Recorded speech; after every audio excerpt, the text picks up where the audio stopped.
ಇವತ್ತಿನ daily brief episode ಅಲ್ಲಿ ನಿಮಗೋಸ್ಕರ ಎರಡು ವಿಷಯಗಳನ್ನ ನಾನು ತಗೊಂಡು ಬಂದಿದ್ದೀನಿ. ಮೊದಲಿಗೆ ಟ್ರಂಪ್ನ ಟ್ರೇಡ್ ವಾರ್ ಪಾಲಿಸೀಸ್ ಇಂದ ಜಗತ್ತಿನ ವ್ಯಾಪಾರ ಹೇಗೆ ಬದಲಾಗಬಹುದು ಅಂತ ಡಿಸ್ಕಸ್ ಮಾಡೋಣ. ಇದಾದ್ಮೇಲೆ ರೆವ್ಲಿಮಿಟ್ ಪೇಟೆಂಟ್ ನ ಕಳ್ಕೊಂತು ಅಂತಂದ್ರೆ ಏನ್ ತೊಂದರೆ ಆಗತ್ತೆ, ಮತ್ತೆ ಹೊಸ ಪ್ರಾಡಕ್ಟ್ಸ್ ಇಂದ ವಾಪಸ್ ಬರೋದಕ್ಕೆ ಪ್ಲಾನ್ಸ್ ಎಲ್ಲ ಏನು ಅನ್ನೋದ್ರ ಬಗ್ಗೆ ಚರ್ಚೆ ಮಾಡೋಣ. ನಿಮ್ಮೆಲ್ಲರಿಗೂ ಝೀರೋದ ಮಾರುಕಟ್ಟೆಯ ದ ಡೈಲಿ ಬ್ರೀಫ್ ಎಪಿಸೋಡ್ಗೆ ಸ್ವಾಗತ. ಹಣಕಾಸಿನ ವಿಷಯ ಹಾಗೂ ಫೈನಾನ್ಷಿಯಲ್ ಮಾರುಕಟ್ಟೆಯಲ್ಲಿ ನಡೆಯುವಂತಹ ದೊಡ್ಡ ದೊಡ್ಡ ವಿಚಾರಗಳ ಬಗ್ಗೆ ನಾನು ನಿಮ್ಮ ಹತ್ರ ಸೂಕ್ಷ್ಮವಾಗಿ ಡಿಸ್ಕಸ್ ಮಾಡ್ತೀನಿ. ಇವತ್ತು ಜನವರಿ 27 ಮಂಡೇ. ನಾನು ನಿಮ್ಮ ನಿರೂಪಕಿ ಚಂದನಾ ಗೌಡ. ನೀವು ನಮ್ಮ ಕಾರ್ಯಕ್ರಮವನ್ನು ಕೇಳಬೇಕು ಅಂತ ಅನ್ಕೊಂಡಿದ್ರೆ ಆಪಲ್ ಮತ್ತು ಸ್ಪಾಟಿಫೈ ಪಾಡ್ಕಾಸ್ಟ್ ಅಲ್ಲಿ ಕೇಳಬಹುದು. ನೀವೇನಾದ್ರೂ ಓದುವ ವ್ಯಕ್ತಿ ಆಗಿದ್ದೀರಾ ಅಂತಂದ್ರೆ ಇಮೇಲ್ ನ್ಯೂಸ್ ಲೆಟರ್ಸ್ಗೆ ಸಬ್ಸ್ಕ್ರೈಬ್ ಮಾಡಿ. ಒಂದು ವಿಷಯ ನೆನಪಿರ್ಲಿ, ಯಾವುದೇ ರೀತಿಯಾದಂತಹ ಸ್ಪ್ಯಾಮ್ ಮಾಡ್ತಿಲ್ಲ. ಪ್ರತಿಯೊಂದು ಲಿಂಕ್ ಸಹ ಕಮೆಂಟ್ ಸೆಕ್ಷನ್ ಅಲ್ಲಿ ಅವೈಲೇಬಲ್ ಇದೆ. ಬನ್ನಿ ಕಾರ್ಯಕ್ರಮವನ್ನು ಶುರು ಮಾಡೋಣ. ಇವತ್ತಿನ ಮೊದಲನೇ ಸ್ಟೋರಿಯಲ್ಲಿ ಟ್ರೇಡ್ ಪಾಲಿಸಿ ಬಗ್ಗೆ ಮಾತಾಡೋಣ. ಡೊನಾಲ್ಡ್ ಟ್ರಂಪ್ ಇಂಟರ್ನ್ಯಾಷನಲ್ ಟ್ರೇಡ್ ಬಗ್ಗೆ ತಗೊಳ್ತಿರುವಂತಹ ಸ್ಟೆಪ್ಸ್ ಗಳು ಏನಿದೆ ಅಲ್ವಾ, ಇದು ಗ್ಲೋಬಲ್ ಎಕನಾಮಿ ಹೇಗೆ ಚೇಂಜ್ ಆಗ್ಬೋದು ಅಂತ ನೋಡ್ಕೊಂಡು ಬರೋಣ. ಎಲ್ರಿಗೂ ಅಮೆರಿಕನ್ ಪಾಲಿಟಿಕ್ಸ್ ಬಗ್ಗೆ ಗೊತ್ತಿರಲಿಲ್ಲ, ಆದ್ರೆ ಇದು ಇಂಪಾರ್ಟೆಂಟ್. ಯಾಕೆ ಅಂತಂದ್ರೆ ಇದು ಎಲ್ಲಾ ದೇಶಗಳ ಎಕನಾಮಿ ಮೇಲೆ ಪರಿಣಾಮ ಬೀಳತ್ತೆ. ಈಗ ಟ್ರೇಡ್ ಬ್ಯಾರಿಯರ್ಸ್ ಅಂದ್ರೆ ವ್ಯಾಪಾರಕ್ಕೆ ತೊಂದರೆ ಮಾಡುವಂತಹ ವಿಷಯಗಳು ಸಹ ಜಾಸ್ತಿ ಆಗ್ತಿದೆ. ತುಂಬಾ ಜನ ಆನಲಿಸ್ಟ್ ಗಳು ಹೇಳೋ ಪ್ರಕಾರ ಎಕನಾಮಿಕ್ ಪಾಲಿಸಿಯಲ್ಲಿ ಒಂದು ದೊಡ್ಡ ಚೇಂಜ್ ಆಗೋದಕ್ಕೆ ಚಾನ್ಸ್ ಇದೆ ಅಂತ ಹೇಳ್ತಿದ್ದಾರೆ. ಇದು ಯಾಕೆ ಅಷ್ಟು ಇಂಪಾರ್ಟೆಂಟ್ ಅಂತ ತಿಳ್ಕೊಳ್ಳೋದಕ್ಕೆ ಗ್ಲೋಬಲ್ ಟ್ರೇಡ್ ಕಳೆದ ಕೆಲವು ವರ್ಷಗಳಲ್ಲಿ ಹೇಗೆ ಚೇಂಜ್ ಆಯ್ತು ಅನ್ನೋದನ್ನ ನೋಡ್ಕೊಂಡು ಬರೋಣ. ನೋಡಿ, ವರ್ಲ್ಡ್ ವಾರ್ 2 ಆದ್ಮೇಲೆ ತುಂಬಾ ದೇಶಗಳು ಇನ್ನೊಂದು ದೇಶದ ಗೂಡ್ಸ್ ಮತ್ತೆ ಸರ್ವಿಸ್ ನ ಕೊಂಡ್ಕೊಳ್ಳೋದಕ್ಕೆ ಶುರು ಮಾಡಿದ್ರು. ಟ್ರೇಡ್ ಡೀಲ್ಸ್ ಜಾಸ್ತಿ ಸೈನ್ ಆಗಿ ಟ್ರೇಡ್ ಗ್ಲೋಬಲ್ ಎಕನಾಮಿಯಲ್ಲಿ ಒಂದು ಮೇನ್ ಪಾರ್ಟ್ ಆಯಿತು. ಆದ್ರೆ 2008ರ ಫೈನಾನ್ಷಿಯಲ್ ಕ್ರೈಸಿಸ್ ಆದ್ಮೇಲೆ ಟ್ರೇಡ್ ಬೆಳೆಯೋದು ಕೂಡ ಕಮ್ಮಿ ಆಗಿ ಎಕನಾಮಿಕ್ ಔಟ್ಪುಟ್ ನಲ್ಲಿ ಒಂದು ಶೇರ್ ಕಮ್ಮಿ ಆಯಿತು. ಈ ಚೇಂಜ್ಗೆ ಫ್ರಾಗ್ಮೆಂಟೆಡ್ ಗ್ಲೋಬಲೈಸೇಷನ್ ಅಂತ ಕರೀತಾರೆ. ಅಂದ್ರೆ ದೇಶಗಳು ಮೊದಲು ಟ್ರೇಡ್ ಮಾಡ್ತಿದ್ದ ತರ ಫ್ರೀ ಆಗಿ ಟ್ರೇಡ್ ಮಾಡ್ತಿಲ್ಲ ಅಂತ ಅರ್ಥ. ಬೇರೆ ಬೇರೆ ಸೋರ್ಸಸ್ ಇಂದ ಬಂದಿರುವಂತಹ ಈ ಡೇಟಾಗಳು ಏನಿರುತ್ತೆ ಅದ್ರ ಪ್ರಕಾರ ಗ್ಲೋಬಲ್ ಟ್ರೇಡ್ ಕೆಲವು ವರ್ಷಗಳ ಹಿಂದೆ ಟೋಟಲ್ ವರ್ಲ್ಡ್ GDP ನಲ್ಲಿ 50% ಇತ್ತು, ಆದ್ರೆ ಈಗ ತುಂಬಾನೇ ಕಮ್ಮಿ ಆಗಿದೆ. ಮಿಟ್ಸುಬಿಸಿ MUFG ಅನ್ನೋ ಒಂದು ಜಪಾನೀಸ್ ಫೈನಾನ್ಷಿಯಲ್ ಇನ್ಸ್ಟಿಟ್ಯೂಷನ್ ರಿಪೋರ್ಟ್ ಪ್ರಕಾರ ಟ್ರೇಡ್ ವಾರ್ ಈಗ ಬೇರೆ ತರನೇ ಇರತ್ತೆ. ಅಂದ್ರೆ ಡೊನಾಲ್ಡ್ ಟ್ರಂಪ್ ಮತ್ತೆ ಪ್ರೆಸಿಡೆಂಟ್ ಆದ್ರೆ ಅವರು ಮೊದಲಿಗಿಂತ ಬೇಗನೆ ಆಕ್ಷನ್ ತಗೊಳ್ತಾರೆ. ಮೊದಲು ಸಲ ಟ್ರೇಡ್ ಟೆನ್ಷನ್ಸ್ ಜಾಸ್ತಿ ಆಗೋದಕ್ಕೆ ತುಂಬಾ ವರ್ಷ ಬೇಕಾಗ್ತಿತ್ತು, ಆದ್ರೆ ಈ ಸಲ ಟ್ರಂಪ್ಗೆ ಟ್ಯಾರಿಫ್ಸ್ ನ ಜಾಸ್ತಿ ಮಾಡೋದಕ್ಕೆ ಮತ್ತೆ ಇಂಪೋರ್ಟ್ಸ್ ಗಳು ಏನ್ ನಡೀತಿದೆ ಅಲ್ವಾ ಅದನ್ನ ಬ್ಲಾಕ್ ಮಾಡೋದಕ್ಕೆ ಏನೇನ್ ಮಾಡ್ಬೇಕು ಅನ್ನೋದು ಚೆನ್ನಾಗಿ ಗೊತ್ತಿದೆ. ಇನ್ನು ಅಮೆರಿಕದ ಕಾನೂನಿನ ಪ್ರಕಾರ ಪ್ರೆಸಿಡೆಂಟ್ಗೆ ತುಂಬಾ ಪವರ್ ಇರತ್ತೆ ಅಲ್ವಾ, ಅದಕ್ಕೆ ಅವ್ರು ಏನ್ ಮಾಡ್ತಾರೆ, ಕಾಂಗ್ರೆಸ್ನ ಪರ್ಮಿಷನ್ ಇಲ್ಲದೆ ಏನ್ ಬೇಕಾದ್ರೂ ಸಹ ಮಾಡ್ಬೋದು. ಇನ್ನು ಟ್ಯಾರಿಫ್ ಆಕ್ಟ್ ಸೆಕ್ಷನ್ 338 ಮತ್ತೆ international emergency economic powers act ಪ್ರಕಾರ ಇದರ ಒಂದು ಕಾನೂನಿನಿಂದ ಪ್ರೆಸಿಡೆಂಟ್ ಬೇಗ ಟ್ಯಾರಿಫ್ಸ್ ನ ಜಾಸ್ತಿ ಮಾಡ್ಬೋದು. ಟ್ರಂಪ್ ಮೊದಲು ಸಲ ಇದ್ದಾಗ ಸ್ಟೀಲ್ ಮತ್ತೆ ವಾಷಿಂಗ್ ಮೆಷಿನ್ಸ್ ತರ ಕೆಲವು ವಸ್ತುಗಳ ಮೇಲೆ ಟ್ಯಾರಿಫ್ಸ್ ಅನ್ನ ಹಾಕಿದ್ರು, ಆದ್ರೆ ಈ ಸಲ ಅವರು ಬೇರೆ ಬೇರೆ ದೇಶಗಳ ವಸ್ತುಗಳ ಮೇಲೆ ಯೂನಿವರ್ಸಲ್ ಟ್ಯಾರಿಫ್ಸ್ ಅಂದ್ರೆ ಎಲ್ಲಾ ವಸ್ತುಗಳ ಮೇಲೂ ಸಹ ಟ್ಯಾರಿಫ್ಸ್ ಅನ್ನ ಹಾಕ್ತಿದ್ದಾರೆ. ಇದು ಕೇವಲ 5% ಅಥವಾ 10% ತನಕ ಇರಬಹುದು, ಕೆಲವೊಮ್ಮೆ 25% ಅಥವಾ 30% ವರೆಗೂ ಸಹ ಹೋಗ್ಬೋದು. ಆದ್ರೆ ಚೈನಾ ಮೇಲೆ 60% ವರೆಗೂ ಸಹ ಟ್ಯಾರಿಫ್ಸ್ ಇರುವಂತಹ ಲಕ್ಷಣಗಳು ಕಾಣ್ತಿದೆ. ಇದರಿಂದ ಚೈನಾ ವಸ್ತುಗಳು ಅಮೆರಿಕನ್ ಮಾರ್ಕೆಟ್ ನಲ್ಲಿ ಆಗಿರೋದು ತುಂಬಾನೇ ಕಷ್ಟ ಆಗತ್ತೆ ಗೊತ್ತಾ. ನೋಡಿ, ಬೇರೆ ಬೇರೆ ದೇಶಗಳಿಗೆ ಬೇರೆ ಬೇರೆ ತರ ಎಫೆಕ್ಟ್ ಆಗ್ಬೋದು. MUFG ಪ್ರಕಾರ ವಿಯೆಟ್ನಾಂ, ಮೆಕ್ಸಿಕೋ, ಮಲೇಷಿಯಾ, ಥೈಲ್ಯಾಂಡ್ ಮತ್ತೆ ಇಂಡಿಯಾ ತರದ ದೇಶಗಳಿಗೆ ಜಾಸ್ತಿ ತೊಂದರೆ ಆಗುವಂತಹ ಲಕ್ಷಣಗಳಿದೆ. ಯಾಕೆ ಅಂದ್ರೆ ಅವರು ಚೈನಾ ಮತ್ತೆ US ಜೊತೆ ಜಾಸ್ತಿ ಟ್ರೇಡ್ ಮಾಡ್ತಾರೆ. ಯುರೋಪಿಯನ್ ಯೂನಿಯನ್ ಅಂತ ಏನ್ ಕರಿತೀವಿ ಇದು ಕೂಡ ತೊಂದರೆನ ಅನುಭವಿಸಬಹುದು. ಅದರಲ್ಲೂ ಜರ್ಮನಿ ತರ ದೇಶಗಳು ಎಕ್ಸ್ಪೋರ್ಟ್ಸ್ ಮೇಲೆ ಜಾಸ್ತಿ ಡಿಪೆಂಡ್ ಆಗಿರೋದ್ರಿಂದ ಅವ್ರಿಗೆ ತೊಂದರೆ ಜಾಸ್ತಿನೇ ಆಗತ್ತೆ. ಕೆಲವು ವರ್ಷಗಳ ಹಿಂದೆಯಷ್ಟೇ ಚೈನಾ ಮತ್ತೆ US ನಡುವೆ ಟ್ರೇಡ್ ಟೆನ್ಷನ್ಸ್ ಇತ್ತು ಅಂತ ನಮ್ಮೆಲ್ಲರಿಗೂ ಕೂಡ ನೆನಪಿದೆ. ಆಗ ಚೈನಾ ಏನ್ ಮಾಡ್ತಿತ್ತು, ಅಮೆರಿಕನ್ ಟ್ಯಾರಿಫ್ಸ್ಗೆ ಆನ್ಸರ್ ಆಗಿ ಕರೆನ್ಸೀಸ್ ನ ವೀಕ್ ಮಾಡ್ಕೊಂಡ್ರು. ಅದರಿಂದ ಚೈನೀಸ್ ಎಕ್ಸ್ಪೋರ್ಟ್ಸ್ ತುಂಬಾ ಚೀಪ್ ಆಗಿ ಟ್ಯಾರಿಫ್ಸ್ ಇಂದ ಆಗುವಂತಹ ಈ ಎಕ್ಸ್ಟ್ರಾ ಕಾಸ್ಟ್ ಏನಿರುತ್ತೆ ಅಲ್ವಾ ಅದನ್ನ ಬ್ಯಾಲೆನ್ಸ್ ಮಾಡ್ಕೊಂಡ್ರು. ಇನ್ನೊಂದ್ಸಲ ಟ್ರೇಡ್ ವಾರ್ ಏನಾದ್ರೂ ಶುರು ಆಯ್ತು ಅಂತಂದ್ರೆ ಚೈನಾ ಮತ್ತೆ ಅದೇ ತರ ಮಾಡ್ಬೋದು. MUFG ಪ್ರಕಾರ ಒಂದು ಡಾಲರ್ಗೆ 7.40 ಅಥವಾ 7.50 ಯುವಾನ್ ಆಗ್ಬಹುದು. ಇನ್ ಕೇಸ್ ಟ್ಯಾರಿಫ್ಸ್ ಏನಾದ್ರೂ 40% ತಲುಪ್ತು ಅಂತಂದ್ರೆ ಕರೆನ್ಸಿ ಚೇಂಜ್ ಬಿಟ್ಟು ಚೈನಾ ಬೇರೆ ತರನು ಕೂಡ ರಿಯಾಕ್ಟ್ ಮಾಡಬಹುದು. ಜರ್ಮೇನಿಯಂ ಮತ್ತೆ ಗ್ಯಾಲಿಯಂ ತರ ಈ ಕ್ರಿಟಿಕಲ್ ಮೆಟೀರಿಯಲ್ಸ್ ಗಳು ಏನೆಲ್ಲ ಇದೆ ಗೊತ್ತಾ, ಇದನ್ನ ರಫ್ತು ಮಾಡೋದು ಪರ್ಮನೆಂಟ್ ಆಗಿ ನಿಲ್ಲಿಸಬಹುದು. ಚೈನಾ ಹತ್ರ US ಗವರ್ನಮೆಂಟ್ ಡೆಟ್ ತುಂಬಾನೇ ಇದೆ. ಆ ಬಾಂಡ್ಸ್ ನ ಸೇಲ್ ಮಾಡ್ತು ಅಂತಂದ್ರೆ ಅಮೆರಿಕನ್ ಫೈನಾನ್ಷಿಯಲ್ ಮಾರ್ಕೆಟ್ಸ್ ನಲ್ಲಿ ಖಂಡಿತವಾಗ್ಲೂ ತೊಂದರೆ ಉಂಟಾಗುತ್ತೆ. ಇನ್ನು ಚೈನಾ ಕಂಪನಿಗಳಿಗೆ ತೊಂದರೆ ಮಾಡೋದಕ್ಕೂ ಸಹ ತುಂಬಾ ಲಿಸ್ಟ್ ಮಾಡ್ಕೊಂಡಿದೆ. ಅಮೆರಿಕ ಕೂಡ ಸಾವಿರಾರು ಕಂಪನಿಗಳನ್ನ ಎಂಟಿಟಿ ಲಿಸ್ಟ್ ನಲ್ಲಿ ಹಾಕಿದೆ ಗೊತ್ತಾ. ಇನ್ನು ಎಕನಾಮಿಸ್ಟ್ ಹೇಳೋ ಪ್ರಕಾರ ಟ್ಯಾರಿಫ್ಸ್ ಏನಾದ್ರೂ ಜಾಸ್ತಿ ಆದ್ರೆ ಏನಾಗುತ್ತೆ ಅಂತ ಪ್ರಿಡಿಕ್ಟ್ ಮಾಡೋದಕ್ಕೆ ಟ್ರೈ ಮಾಡ್ತಿದ್ದಾರೆ. ನೋಡಿ, ಒಂದು ಸ್ಟಡಿ ಪ್ರಕಾರ ವರ್ಲ್ಡ್ ಟ್ರೇಡ್ 10% ಕಮ್ಮಿ ಆಗ್ಬೋದು. ಕೆನಡಾ ಮತ್ತೆ ಮೆಕ್ಸಿಕೋ ತರಹದ ದೇಶಗಳಿಗೆ ಯುಎಸ್ಗೆ ಎಕ್ಸ್ಪೋರ್ಟ್ ಮಾಡೋದು ಕಷ್ಟ ಆಯ್ತು ಅಂತಂದ್ರೆ ಅವರ ಎಕನಾಮಿ ರಿಸೆಷನ್ಸ್ಗೆ ಸಹ ಹೋಗ್ಬೋದು. ಇನ್ನು ಯುಎಸ್ಗೆ ಅಷ್ಟೊಂದು ತೊಂದರೆ ಆಗಲ್ಲ. ಯಾಕೆ ಅಂದ್ರೆ ಅವರು ಜಾಸ್ತಿ ಎಕ್ಸ್ಪೋರ್ಟ್ ಮಾಡೋದೇ ಇಲ್ಲ. ಅವರ ಎಕನಾಮಿಯಲ್ಲಿ ನಾವು ನೋಡಿದಾಗ ಬರೀ 11% ಎಕ್ಸ್ಪೋರ್ಟ್ಸ್ ಮಾತ್ರ ಇದೆ. ಟ್ರಂಪ್ ಟ್ಯಾರಿಫ್ಸ್ ನ ಅಮೆರಿಕನ್ ಇಂಡಸ್ಟ್ರಿನ ಪ್ರೊಟೆಕ್ಟ್ ಮಾಡೋದು ಮಾತ್ರ ಅಲ್ಲ, ಬೇರೆ ನೆಗೋಸಿಯೇಷನ್ಸ್ ಏನಿರುತ್ತೆ ಅದಕ್ಕೂ ಸಹ ಯೂಸ್ ಮಾಡ್ಕೊಳ್ಬಹುದು. ಯುರೋಪಿಯನ್ ಕಂಟ್ರೀಸ್ಗೆ ಡಿಫೆನ್ಸ್ಗೆ ಏನಾದರೂ ಜಾಸ್ತಿ ಖರ್ಚು ಮಾಡಿಲ್ಲ ಅಂತಂದ್ರೆ ಅಥವಾ ಮೆಕ್ಸಿಕೋ ಇಮಿಗ್ರೇಷನ್ಗೆ ಇದ್ರ ಬಗ್ಗೆ ಒಪ್ಕೊಳ್ಳಿಲ್ಲ ಅಂತಂದ್ರೆ ಅವ್ರ ಮೇಲೆ ಟ್ಯಾರಿಫ್ ಸಹ ಹಾಕ್ಬೋದು. ಇನ್ನು ಚೈನಾ ಹೇಗೆ ರಿಯಾಕ್ಟ್ ಮಾಡುತ್ತೆ ಅಂತ ನೋಡಬೇಕು ಅಂತ ರಿಪೋರ್ಟ್ ಅಲ್ಲೂ ಸಹ ಹೇಳಿದ್ದಾರೆ. ಇನ್ನು ಚೈನಾ ಡೆಮೋಕ್ರಸಿ ಬಗ್ಗೆ ಫೋರ್ಸ್ ಮಾಡೋದು ಅಥವಾ ತೈವಾನ್ ಇಂಡಿಪೆಂಡೆನ್ಸ್ ಬಗ್ಗೆ ಮಾತಾಡೋದು ಸರಿ ಇಲ್ಲ ಅಂತಾನೂ ಕೂಡ ಹೇಳಿದೆ. ಇನ್ ಕೇಸ್ ಯುಎಸ್ ಏನಾದರೂ ಈ ಲಿಮಿಟ್ಸ್ ನ ಕ್ರಾಸ್ ಮಾಡ್ತು ಅಂತಂದ್ರೆ ಚೈನಾ ಸ್ಟ್ರಾಂಗ್ ಆಗಿರುವಂತಹ ಆಕ್ಷನ್ ಖಂಡಿತವಾಗ್ಲೂ ತಗೊಳ್ಬಹುದು. ಅದಕ್ಕೆ 2018 ಮತ್ತೆ 2019 ರಲ್ಲಿ ಆಗಿರೋ ಟ್ರೇಡ್ ವಾರ್ ತರ ಖಂಡಿತವಾಗ್ಲೂ ಇರಲ್ಲ. ಈ ಹೊಸ ಫೇಸ್ ಬೇಗ ಮತ್ತೆ ತುಂಬಾ ಕಡೆ ಸ್ಪ್ರೆಡ್ ಆಗುತ್ತೆ. ಹಾಗೇನೆ ಪೊಲಿಟಿಕಲ್ ಮತ್ತೆ ಸೆಕ್ಯೂರಿಟಿ ವಿಷಯಗಳಿಗೂ ಕೂಡ ಕನೆಕ್ಟ್ ಆಗಿರುತ್ತೆ ಅಂತ ಹೇಳ್ಬೋದು. ದೊಡ್ಡ ಎಕನಾಮೀಸ್ ಒಂದಕ್ಕೊಂದು ದೂರ ಹೋಗಿ ಟೆಕ್ನಾಲಜಿ, ಇನ್ವೆಸ್ಟ್ಮೆಂಟ್ಸ್ ಮತ್ತೆ ಟ್ರೇಡ್ಗೆ ಬೇರೆ ಸಿಸ್ಟಮ್ ಕೂಡ ಮಾಡ್ಕೊಳ್ಬಹುದು. ಆದ್ರೆ ಗ್ಲೋಬಲ್ ಎಕನಾಮಿ ಚೇಂಜ್ಗೆ ಅಡ್ಜಸ್ಟ್ ಮಾಡ್ಕೊಳ್ಳುತ್ತೆ ಅಂತ ನೆನ್ಪಿಟ್ಕೊಳ್ಬೇಕು. ಹಾಗೆ ಕಂಪನಿಗಳು ಸಪ್ಲೈ ಚೈನ್ಸ್ ಚೇಂಜ್ ಮಾಡ್ಕೊಳ್ಬಹುದು ಮತ್ತೆ ದೇಶಗಳು ಹೊಸ ಟ್ರೇಡ್ ಅಗ್ರಿಮೆಂಟ್ಸ್ ಸಹ ಮಾಡ್ಕೊಳ್ಬಹುದು.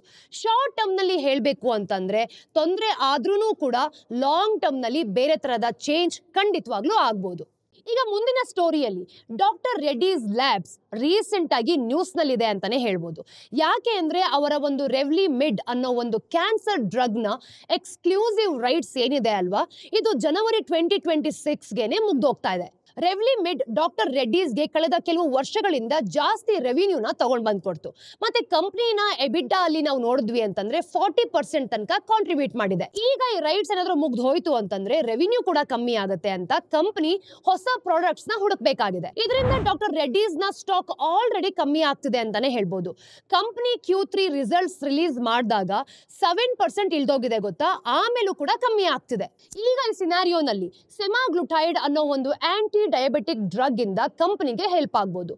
ಈ ಡ್ರಗ್ ಕೆನಡಾ ಸೇರಿದಂತೆ ಕೆಲವು ಮಾರ್ಕೆಟ್ಸ್ ನಲ್ಲಿ 2026 ಶುರುವಿನಲ್ಲಿ ಲಾಂಚ್ ಆಗುತ್ತೆ ಅಂತ ಎಲ್ಲರೂ ಕೂಡ ಹೇಳಿದ್ದಾರೆ. ಆದ್ರೆ ಮಾರ್ಕೆಟ್ ಇದ್ರ ಬಗ್ಗೆ ತುಂಬಾ ಬೇಜಾರ್ ಮಾಡ್ಕೊಳ್ತಿರೋದ್ರಿಂದ ನಾವು ಇದ್ರ ಬಗ್ಗೆ ಸ್ಟೆಪ್ ಬೈ ಸ್ಟೆಪ್ ಅರ್ಥ ಮಾಡ್ಕೊಳ್ಳೋದು ತುಂಬಾನೇ ಇಂಪಾರ್ಟೆಂಟ್.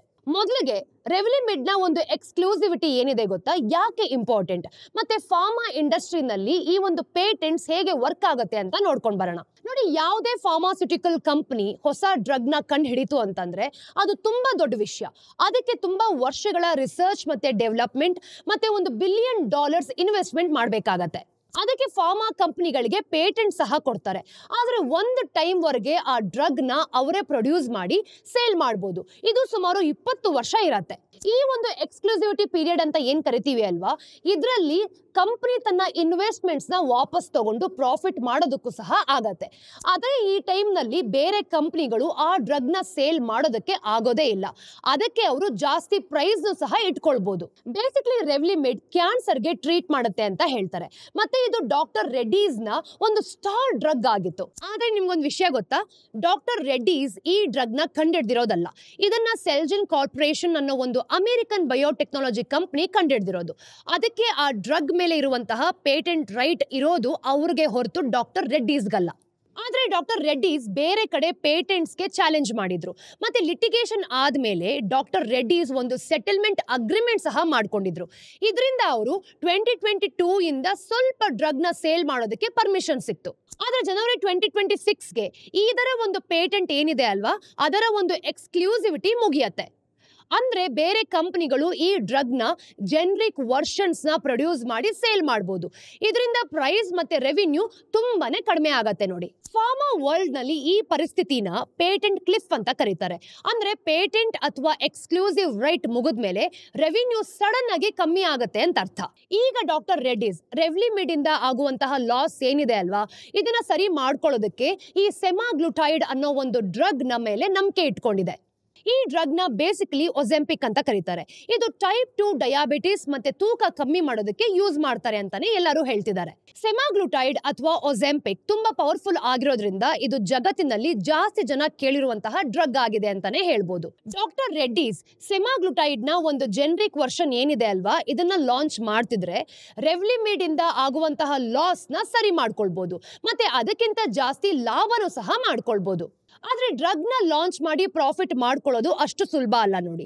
ತುಂಬಾ ರೆಗ್ಯುಲೇಟರಿ ಹರ್ಡಲ್ಸ್ ಇದೆ ಅಂತಾನೆ ಹೇಳ್ಬೋದು. ಡಾಕ್ಟರ್ ರೆಡ್ಡೀಸ್ ಕೆನಡಾದಲ್ಲಿ 2026 ರ ಶುರುವಿನಲ್ಲಿ ಸೆಮಾಗ್ಲುಟೈಡ್ ನ ಲಾಂಚ್ ಮಾಡೋದಕ್ಕೆ ಪ್ಲಾನ್ ಮಾಡ್ಕೊಂಡಿದ್ದಾರೆ. ಮತ್ತೆ ಬೇರೆ ಮಾರ್ಕೆಟ್ಸ್ ನಲ್ಲಿ ಆಮೇಲೂ ಸಹ ಇದನ್ನ ಲಾಂಚ್ ಮಾಡ್ತಾರೆ. ಆದ್ರೆ ಅಪ್ರೂವಲ್ಸ್ ಲೇಟ್ ಆಗುವಂತಹ ಚಾನ್ಸಸ್ ಇಲ್ಲಿ ಖಂಡಿತವಾಗ್ಲೂ ಇರುತ್ತೆ. ಇನ್ನೊಂದು ವಿಷಯ ಏನಂದ್ರೆ ಸೆಮಾಗ್ಲುಟೈಡ್ ನ ಪೇಟೆಂಟ್ ನೋವೋ ನಾರ್ಡಿಸ್ಕ್ ಅನ್ನೋ ಒಂದು ಕಂಪನಿ ಹತ್ರ ಇದೆ.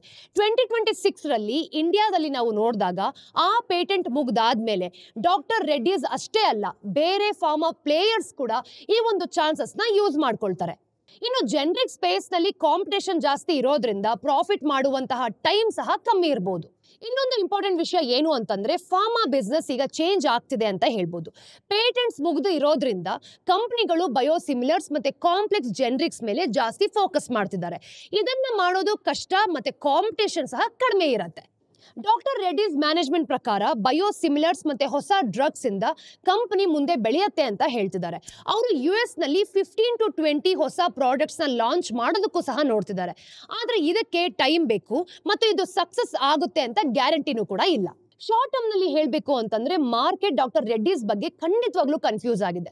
ಕೆಲವು ಅನಲಿಸ್ಟ್ ಗಳ ಪ್ರಕಾರ ನುವಾಮ ತರದ ಕಂಪನಿಗಳು ಆಪ್ಟಿಮಿಸ್ಟಿಕ್ ಆಗಿದ್ದಾರೆ, ಮತ್ತೆ ಸೆಮಾಗ್ಲುಟೈಡ್ ತರದ ಪ್ರಾಡಕ್ಟ್ಸ್ ಗಳು ಏನಿದೆ ಅಲ್ವಾ, ಇದನ್ನ ಲಾಂಚ್ ಮಾಡಿ ಕಂಪನಿ ದುಡ್ಡು ಮಾಡಬಹುದು ಅಂತಾನೂ ಸಹ ಹೇಳ್ತಿದ್ದಾರೆ. ಇನ್ನು ಕೆಲವರು MK ಗ್ಲೋಬಲ್ ತರದ ಅನಲಿಸ್ಟ್ ಗಳು ಅಷ್ಟು ಕಾನ್ಫಿಡೆಂಟ್ ಆಗಿಲ್ಲ ಅಂತಾನೆ ಹೇಳ್ಬೋದು.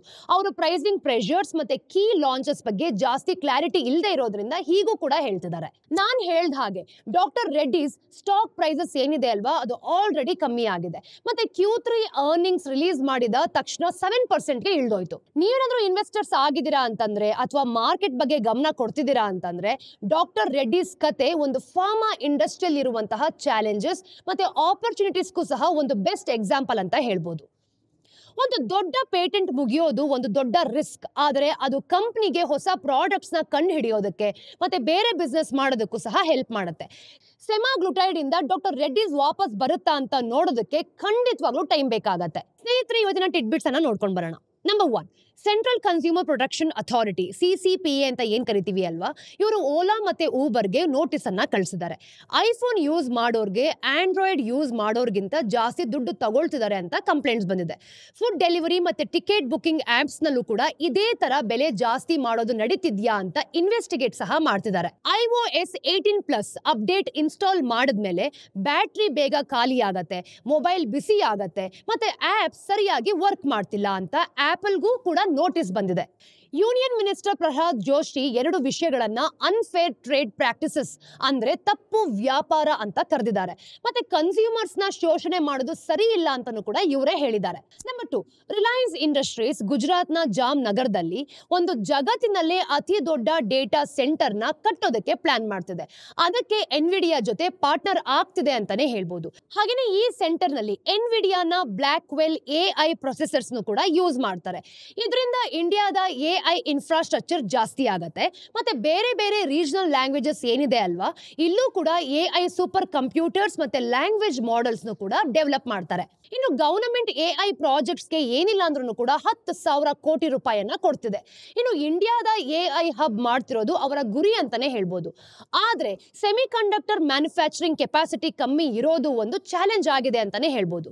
ಇನ್ನು ಡೇಟಾನ ಇಂಡಿಯಾದಲ್ಲೇ ಇಟ್ಕೊಂಡು ಡಿಜಿಟಲ್ ನೆಟ್ವರ್ಕ್ ನ ಯೂಸ್ ಮಾಡಿಕೊಂಡು AI ನ ಇಂಪ್ರೂವ್ ಮಾಡೋದು ಇಂಡಿಯಾದ ಒಂದು ಉದ್ದೇಶ. ನಂಬರ್ 3, ಇಂಡಿಯನ್ ಗವರ್ಮೆಂಟ್ 2025 ನಲ್ಲಿ ಅಗ್ರಿಕಲ್ಚರ್ ಬಜೆಟ್ ನ 15% ಜಾಸ್ತಿ ಮಾಡಿ 1.75 lakhs crore ಅನ್ನ ಮಾಡೋದಕ್ಕೆ ಪ್ಲಾನ್ ಮಾಡ್ತಿದೆ.